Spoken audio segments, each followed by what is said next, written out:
USA, USA. I'm all pumped to support Team USA as we head to LA. I'll talk more about that in a few minutes. I want to go, but then I saw the prices. Now you got me out here taking pictures of my feet, trying to get an OnlyFeeds page to pay for these. That's not going to work for me, so that's not a good look. If you get a chance, hit like, subscribe, be a part of @BudFord Comedy. I appreciate it. Any comments you leave, that's very cool. I really appreciate you subscribing. Also on the show today, to tell you what I found out. If you hang around with dogs, you're going to wind up with fleas. I proved it. Now, back to what's happening in LA. I didn't realize that you needed a approval to be a spectator. So when I saw the whole LA Olympics story, I was getting pumped. Like I was thinking, okay, I'm only 4 hours from LA by drive. Also could fly over, pop down. It'll be cheap and probably catch an event or two and maybe just fly on back. I have access to some planes and stuff, so that could be fun. However, I started looking at the prices. Now, I've done this Olympics thing once earlier in my life. There was an Olympics close to me, and I remember everything went insane price-wise. But they assured us when they put all this together that we were going to be able to visit and be a part of this Olympics at a reasonable price. Okay, so I'm in. When I read it, I didn't even realize what I was reading. I thought it was a promotion at first because it read like that. It was like, be a part of history. Okay, I want to do that. I want to go to the Olympics. It seems like something a grown person should do at least once, right? Turns out that's not what I was reading. It was not a promotion. It was a financial screening because you don't buy tickets to the Olympics. You apply for the opportunity to maybe be allowed to look at tickets. They have 3 tiers, too. They have tier A, B, and C. This has nothing to do with how close you are to the event. It has more to do with how big the second job you'll have to take to pay for it's going to need to be. When this all started, they promised us tickets for as low as $28. Yeah, they're out there. In the same way Bigfoot's out there. In the same way good government's out there. By the time I got in, I'm over here having to make decisions. I can go see cricket for $100. And nothing says bucket list like learning a sport mid-game. I almost convinced myself, and I don't know when you look at me, you may see something different, but when I look at me, I have not necessarily ever really thought of myself as a javelin guy. But for less than $100, you know, I can learn. It does seem interesting. And that's how they get you, I think, in the Olympics. I went there hoping to see swimming. I left there researching spear chucking. And I don't know if that was the experience I had on my bucket list, but whatever, it does seem kind of fun. Like I said earlier, my first Olympics, 1996. Back when Will Smith was still cool in ID4, Independence Day on the big screen, it was big. If you weren't here in the mid-90s, this was a time when we were really, really prospering as a nation. The Olympics were coming. We had the Bulls winning it all with Jordan still at the helm. Beanie Babies, Spice Girls, if you want to be my lover. I did that off on purpose so they wouldn't tag me with an algorithm grab and shut the whole thing down. But not like I could have sung it much better on key anyway. Nintendo 64's there. Remember this? Ding, ding, ding. You've got mail. AOL, this is the peak. This is when it's exploding because we can't check email. Back then, this was the time when someone said, hey, send me a pic. That was all the rage. Send me a pic, send me a pic. You get the pic and it'd take you half an hour to download it and it'd be a pic of somebody's dog. Be like, okay. It was weird. It was a weird time on the internet. Tracy Byrd was on the radio. I worked at a radio station, and the song was 4-1 in Atlanta. Me and a buddy of mine were all like, we're going to do this. Like, we are going to hop in a car, and we're going down. So we took off, rolling out of here. 2 hillbillies called him email. I'm from South Carolina.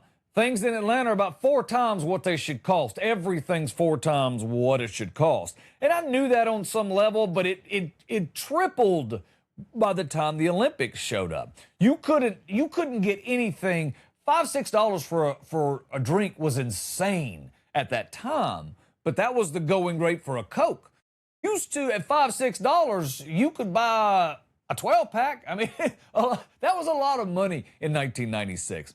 So I expected things to go up over in Atlanta, but I still thought, again, buzz over, drop down, catch an event or two, and get out, and I'm not spending a mega fortune.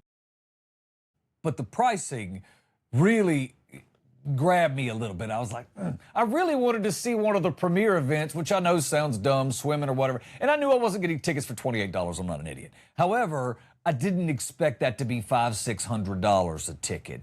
And from that distance, they're all going to look like heads with hair in the pool or shower caps. So I don't know that I'm going to be able to see that much, and I don't know that it's going to cover all that money. I do know this. It's not going to change. If you want to go see the Olympics, you better have a pile of money like Warren Buffett. Or 2028, this is only 2026. You have time to start stretching. You have time to find the event that will get you into the Olympics for free.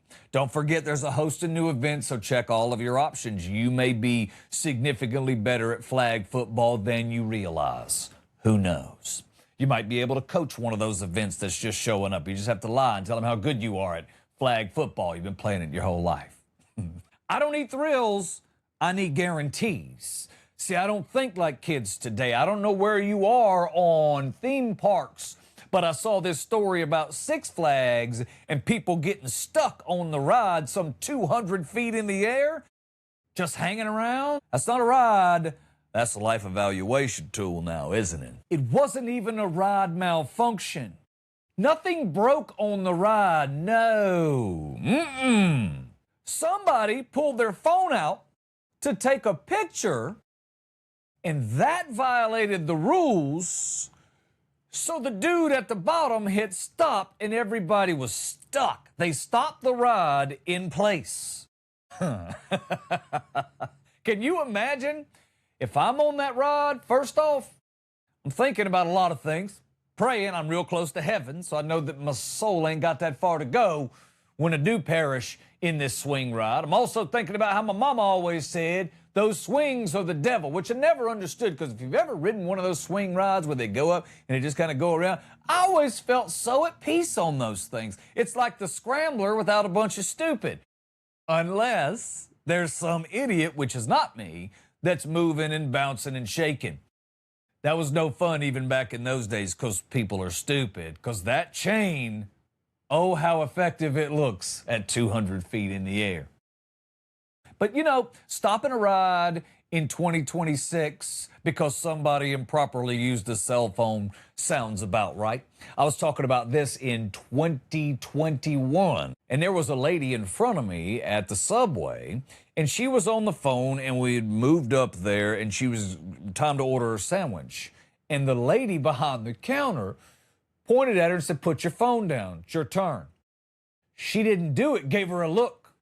My girl looked right back at her and said, "You're done for the day. Next." It was awesome. I talked about that for weeks. Can't imagine stopping the ride and being stuck on it and then finding out we didn't almost die. We got paused for content. Hey, son, we'd be having words. Right now, my gut tells me there's a couple hundred lawyers that have been contacted about said mishap. I don't know if you've ever been on one of those rides when things go south. I have not. But I went to school with a lady who had an absolute mess happen to her. And I believe it was Coney Island, but I could be wrong. But she was telling me, we were young, she was showing me she had a scar that ran from her ankle pretty much all the way up to her way up on her thigh.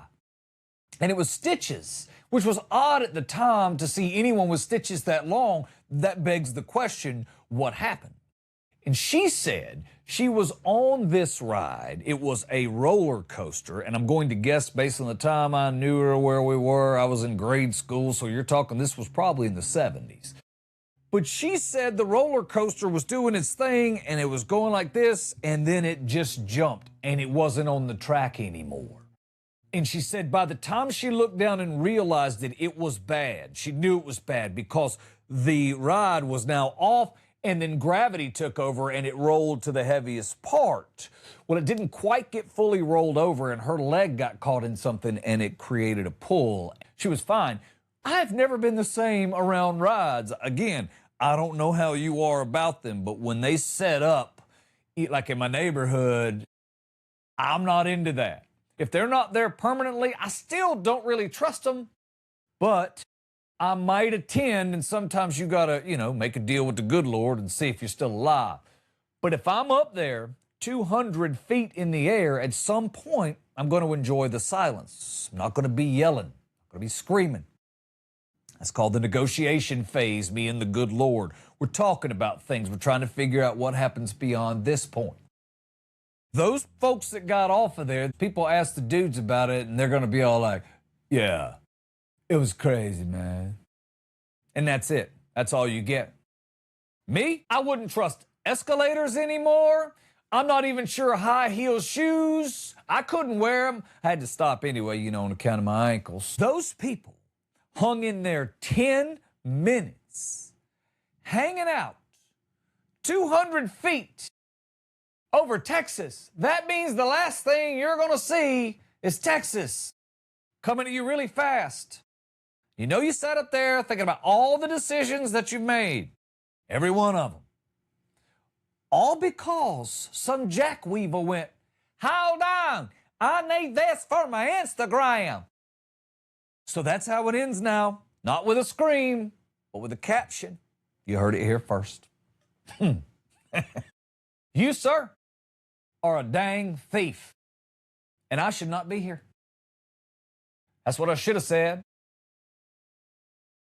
You ever been around somebody in your life when you're like, this is a bad decision?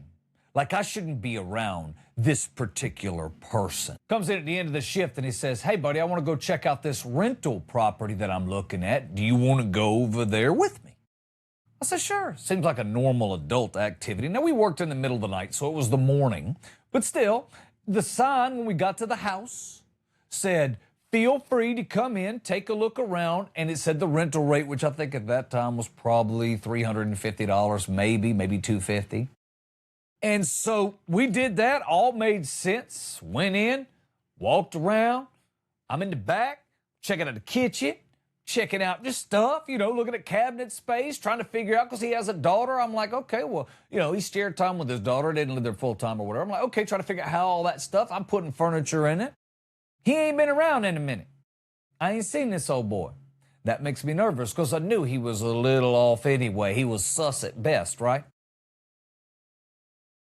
I go back to the back bedroom. I'm looking around. This man is stealing curtain rods. All of them.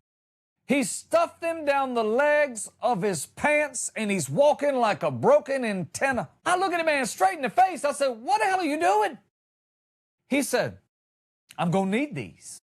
Oh, well, since you say it that way, that's when I realized this ain't a house tour. It's a felony field trip. You should have seen this dude trying to walk to the car. I'm telling you, curtain rods out the bottom of his pants, curtain rod, the part that goes the L out the bottom, the L out the top, and the man's walking like this. I'm like, there's neighbors. Look, I'm like, bro, you don't think they can see you? This guy was an idiot. Now, that's not the end of it. No, a couple of weeks later, he shows up at work. I told you we all work nights. Shows up at work, back of his truck, completely full of potted plants. Everybody, he's like, y'all come over here, take you some of these home. I said, man, where you get all these plants? He said, man, don't worry about it. I'm just trying to take care of all of us. And then I got the summons where I had to go to court. That's right. I ended up in court. I didn't touch a plant, but I'm standing there. So I'm guilty. I don't even like plants. That's when I learned. I'd been told 1,000,000 times, but that's the moment on this planet when I went, you don't even have to do anything wrong, but you're standing next to a person that does things wrong, and you're doing time adjacent. Yeah, that's not okay. If it hadn't happened to you yet, don't be this guy. If you realize this is someone you should not be hanging out with, do yourself a favor and get away from this person. I'm just trying to keep you out of court. I got stuck in court and it cost me a full day's work. That dude's still a fool. Thanks for your time today and subscribing to @BudFordComedy. Have a great day.